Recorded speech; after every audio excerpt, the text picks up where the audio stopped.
Hi friends, వామన్నం తయారీ చూపిస్తున్నాను చూడండి. రాత్రి అన్నం మిగిలిపోయింది అనుకోండి, ఇలా మనం వామన్నం చేసుకొని తింటే ఆరోగ్యానికి కూడా చాలా మంచిది.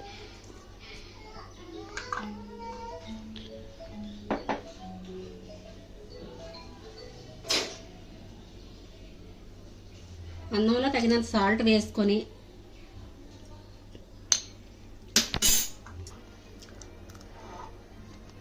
బాగా కలుపుకున్నాక ముందుగా వాము వేయండి.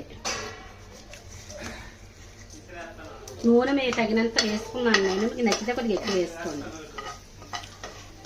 ఎందుకంటే మేము నూనె తక్కువగా తింటాం కాబట్టి. తర్వాత ఎల్లుల్లిపాయలు కరివేపాకు కూడా వేసుకోండి.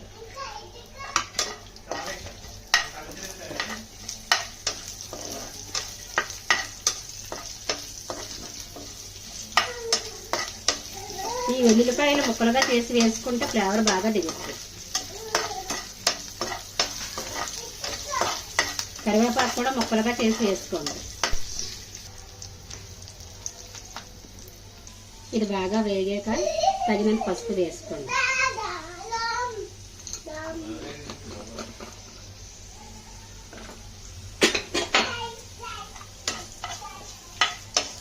ఇలా కొంచెం కలుపుకున్నాక ఈ కలుపుకున్న అన్నం ఇందులో వేసుకోండి. మీడియం మంటలో ఉంచి కలుపుకోండి. బాగా కలుపుకున్నాం కదండి, ఒక 5 నిమిషాలు ఎలా ఉంచుకొని స్టవ్ ఆపేయండి. గుమగుమలాడే వామన్నం రెడీ అయ్యిందండి. ఇది వేడివేడిగా తింటే చాలా టేస్టీగా ఉంటుందండి. ఈ శీతాకాలంలో ఈ రైస్ మనకి ఎంతో ఆరోగ్యాన్ని ఇస్తుందండి. ఓకే ఫ్రెండ్స్, ఉంటానండి మరి.